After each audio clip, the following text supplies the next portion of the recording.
The 2022 Oslo Freedom Forum kicked off in Taipei on Thursday, November 3rd. The event featured several champions of change who highlighted the importance of democracy, freedom, and individual rights around the world.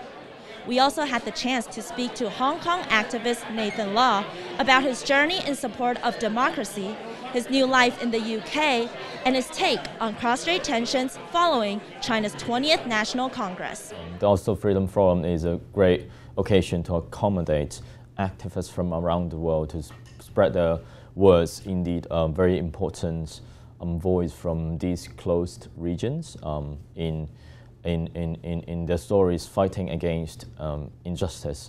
So it is important for the Hong Kong story to be included because we are for now facing the largest authoritarian regime in the world.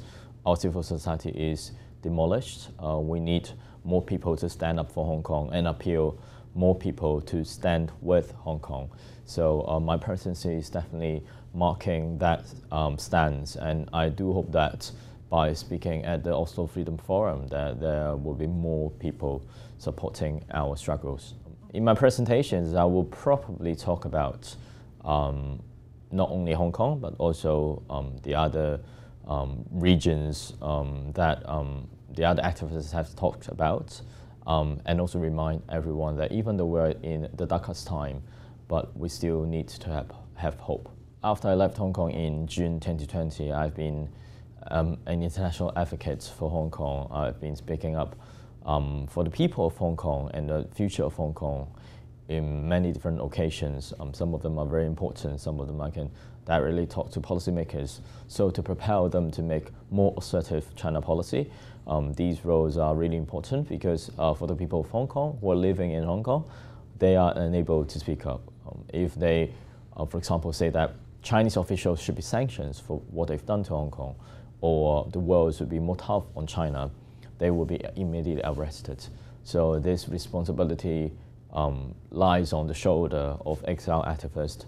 And for me, I see myself in this role and I will continue to speak up for Hong Kong people. It was definitely a tough decision to leave Hong Kong. I used to think that I will be buried in Hong Kong, but the introduction of the national security law changed everything. It changed the way that we see Hong Kong. It changed whether we will be safe just by speaking up the truth. So for me, leaving was more than myself. I had to leave my home, my friends, all the things that I like in Hong Kong. But I also get an opportunity to continue to speak up, and that is really important for myself. So I really do hope that by making that choice, we have grown the democratic movement of Hong Kong. Living in London is not that difficult because I don't have that large language barrier, and the culture is not very different.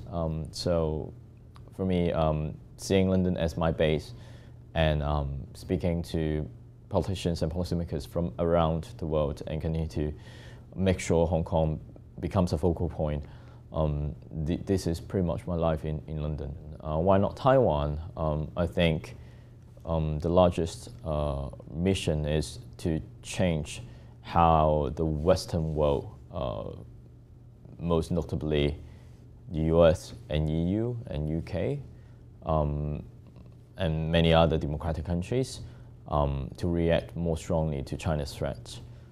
So I see myself more useful in that sphere of the world because there could be more changes could happen if I successfully accomplish my duty, because Taiwan has already become a country with full awareness of China's threats, and your democracy, your people voted for a government that are determined to defend Taiwan's status.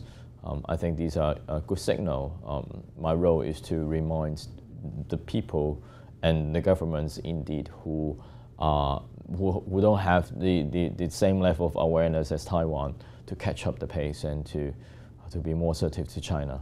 There have been a lot of cases that they encounter difficulties, but we have also seen some other cases that they find refuge in Taiwan, and they are able to escape from the terror from Hong Kong. I think we still just have to continue to have dialogue with the government to explore what are the ways best suit the exile activists from Hong Kong to Taiwan, because in essence, Taiwan is known to have a track record of lacking a kind of immigration policy and refugee policy. I think this is not specifically targeting Hong Kong people. It's just like in Taiwanese society, there has not been a sophisticated discussion about it.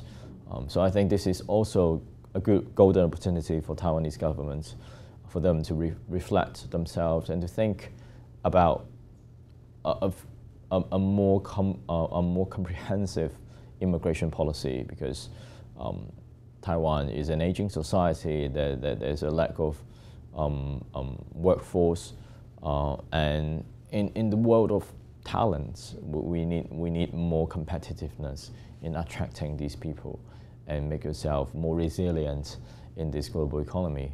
So I think this is really important for Taiwanese government to first think of a very comprehensive immigration policy. Then we can find out what Hong Kong people could play in this big picture. In Hong Kong protests, we had the slogan, "Today Hong Kong, tomorrow Taiwan." It was supposed to be a warning. We definitely know that there is a difference in the context, in the situation of Hong Kong and Taiwan, but we need to be very prepared. We need to be very aware. Otherwise, it could possibly be a prophecy because of lack of preparation for what's coming to Taiwan. So I think it's really important for us to take the Hong Kong's case of how quick a cities could fall, and to factor in Taiwan's the calculation of Taiwan's future. For now, we can definitely see China has been the aggressor. Taiwan has been trying to avoid the war by better preparing for that. I believe that having higher deterrence is the best way to end the war before it started. If you're saying that we don't want war so that we do nothing, war will come because you don't have deterrence effect. We're facing the largest authoritarian regime. They have a track record of abandoning their promises, abandoning their agreement to the people. You can see the case in Hong Kong. And if we don't have enough power to tell them that you are not going to do it because you will suffer from the consequence that you cannot bear, they will do it because they want that result, and they don't need to obey any moral guidance for themselves. So I think having more deterrence is more important than having more meaningless communication. I think Taiwan's youth, first of all, they need to have a sense of urgency. They need to understand the fragility of the current situation. And after they have that urgency and have that awareness, they can think of their role in the whole campaign. It doesn't mean that you have to be a soldier or carrying a gun, but